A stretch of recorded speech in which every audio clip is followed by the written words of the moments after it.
Nabi Musa alaihissalam adalah keturunan dari Bani Israel. Dia lahir dari garis keturunan Bani Lewi yang dalam Alkitab menceritakan tentang karakter dari Bani ini, yaitu bertindak dengan alat kekerasan. Kejadian 49 ayat 5. Kisah Nabi Musa berawal dari sejarah Nabi Yakub. Nabi Yakub memperanakan ke-12 bapak leluhur dari Bani Israel.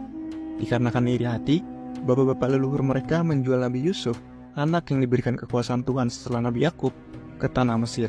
Tapi Allah menyertai dia dan melepaskan dari segala penindasan serta menganugerahkan kepadanya kasih karunia dan hikmat ketika ia menghadapi Raja Fir'aun, Raja Mesir. Raja Fir'aun mengangkatnya menjadi kuasa atas tanah Mesir dan atas seluruh istananya, yakni menjadi bendaharawan di Mesir. Lalu datanglah bahaya kelaparan menimpa seluruh tanah Mesir dan juga tanah Kanaan, serta penderitaan yang besar, sehingga nenek moyang Bani Israel tidak mendapatkan cukup makanan. Tetapi ketika Nabi Yakub alaihissalam mendengar bahwa di tanah Mesir ada gandum, ia menyuruh nenek moyang Bani Israel menuju ke sana. Itulah kunjungan mereka yang pertama, dan pada kunjungan mereka yang kedua, Nabi Yusuf memperkenalkan dirinya pada saudara-saudaranya. Lalu ketahuanlah asal-usul Nabi Yusuf oleh Raja Fir'aun. Kemudian Nabi Yusuf menyuruh menjemput Nabi Yakub, ayahnya, dan semua sanak saudaranya. Lalu pergilah Nabi Yakub ke tanah Mesir. Disitulah ia meninggal dan nenek moyang Bani Israel. Dan hal inilah cerita awal mulanya Bani Israel berada di tanah Mesir. Kisah Para Rasul 7 ayat 1 sampai dengan 17. Lalu dalam sejarahnya diceritakan Nabi Musa alaihissalam diambil oleh putri Fir'aun dan dijadikan seperti anaknya sendiri. Singkat cerita, dalam perjalanan kenabiannya, dia membunuh penduduk asli Mesir untuk membela Bani Israel. Akibat dari perbuatannya, dia melakukan pelarian dan tinggal di tanah Midian. Dan dia pun menikah dengan anak Nabi Yitro atau Nabi Syaib selaku imam Midian yang berasal dari Bani Keturah dan melahirkan 2 anak dari pernikahan tersebut. Keluaran 2 ayat 11 sampai dengan 22. Barulah dia mendapatkan wahyu bahwa dirinya adalah seseorang yang dipilih oleh Tuhan sebagai Rasul. Dan dia pun pergi ke Mesir untuk membebaskan Bani Israel. Keluaran 3 ayat 1 sampai dengan 22. Dengan proses dakwah yang secara sembunyi-sembunyi yang bertujuan untuk mengumpulkan umat atau Bani Israel agar mau keluar dari perbudakan di Mesir, dan kemudian secara terang-terangan dia berdakwah kepada petinggi-petinggi Mesir maupun kepada penguasa Mesir saat itu, yaitu Raja Fir'aun. Dan dari proses dakwah yang telah dia lewati, dia pun berhasil mengeluarkan Bani Israel dari Mesir. Keluaran 18 ayat 1 sampai dengan 12. Sebelum hal itu terjadi, dia menunjukkan tanda-tanda kebesaran Allah berupa ajaran Tuhan semesta alam kepada Raja Fir'aun. Tapi Raja Fir'aun menolak keras ajaran Nabi Musa alaihissalam dan menganggap Nabi Musa hanya berusaha menipu orang-orang dengan tipu muslihatnya. Dikarenakan terdapat kejadian di mana tukang-tukang sihir Raja Fir'aun membenarkan perkataan Nabi Musa dalam hal adu tongkat atau pemahaman kebenaran.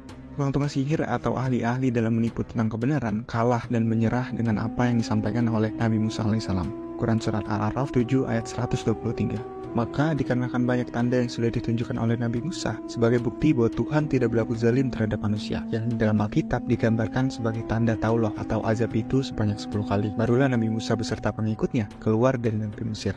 Dikarenakan Raja Fir'aun berbaik hati kepada Nabi Musa. Keluaran 12 ayat 31. Setelah keluar dari negeri Mesir, sebelumnya Nabi Musa dan pengikutnya bertahan terlebih dahulu di perbatasan negeri Mesir. Bani Israel sementara waktu tinggal di sana sebelum berjalan di jalan kering pada lautan. Keluaran 14 ayat 16. Kemudian Tuhan mengeraskan hati Fir'aun, dia pun mengejar Nabi Musa dan pengikutnya. Keluaran 14 ayat 8. Saat itulah azab habisan menimpa pada Raja Fir'aun dan sekutunya. Hal itu terjadi setelah jalan kering di lautan sudah sangat jelas terlihat. Diceritakan, sebelum Raja Fir'aun berusaha mengejar Bani Israel di perbatasan tersebut, pengikut Nabi Musa bersungut-sungut kepada Nabi Musa setelah mereka berhasil keluar dari negeri Mesir. Mereka menyalahkan Nabi Musa atas penderitaan mereka. Jikalau mereka masih berada di Mesir, tentu mereka masih makan kuali yang berisi daging. Keluaran 16 ayat 3. Artinya, dalam hal ini, pengikut Nabi Musa bukanlah diperbudak seperti gambaran pemahaman umat beragama saat ini. Maksud diperbudak di sini adalah mereka tidak bisa melaksanakan hukum Tuhan dengan leluasa. Bani Israel ada bagian dari kerajaan Mesir. Mereka berperan penting dalam kemajuan Mesir, termasuk ahli-ahli di dalam kerajaan Mesir. Saat kejadian pengejaran Raja Fir'aun dan sekutunya, Bani Israel bersungut-sungut menyesali mengikutinya, menganggap Nabi Musa membawa mereka kepada kematian mereka. Keluaran 14 ayat 11 sampai dengan 12. Kemudian pada akhirnya berhasillah mereka melintasi lautan.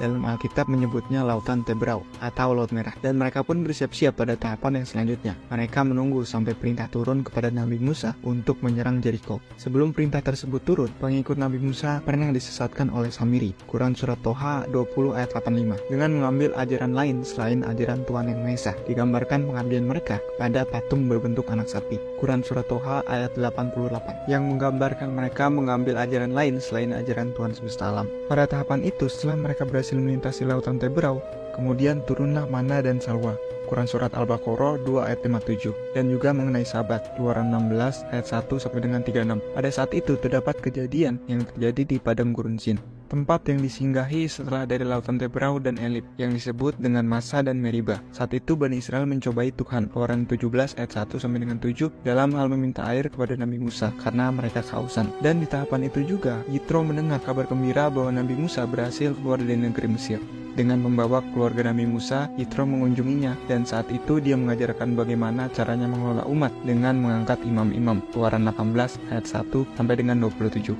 Dalam proses perang yang dilalui mereka, sebagian besar dari mereka membangkang. Mereka tetap saja mencobai Tuhan, dan hal inilah hal penghabisan. Tuhan sudah tidak lagi mengampuni Bani Israel. Bilangan 14 ayat 22 sampai dengan 23. Disebutkan 10 suku yang menolak menyerang Jericho, dan hanya Yosua dan Kaleb, pemimpin dari 2 suku Bani Israel, yang mengikuti perintah Nabi Musa tersebut. Bilangan 14 ayat 1 sampai dengan 38. Dan mereka pun ditunda kemenangannya selama 40 tahun akibat pembangkangan tersebut. Dan orang-orang yang membangkang tersebut sudah tidak ada lagi sampai waktunya Yosua dan Kaleb memenangkan perjuangan mereka. Bilangan 32 ayat 13. Dalam misi mereka menegakkan khilafah atau kerajaan Allah Yerusalem, pada akhirnya di tangan Yosua dan Kaleb lah tembok Jericho runtuh. Yosua 6 ayat 20. Dan Yerusalem pertama berhasil ditegakkan oleh mereka. Seperti itulah gambaran singkat tentang sejarah Nabi Musa dalam memperjuangkan kemerdekaan bagi Bani Israel, yang pada akhirnya mereka mendapatkan kemenangan. Dalam artian, khilafah atau kerajaan Allah Yerusalem berhasil ditegakkan di zaman Nabi Musa, dan sampai saat ini ajarannya tetap diyakini oleh umat Yahudi yang mengimani kitab yang bersumber darinya.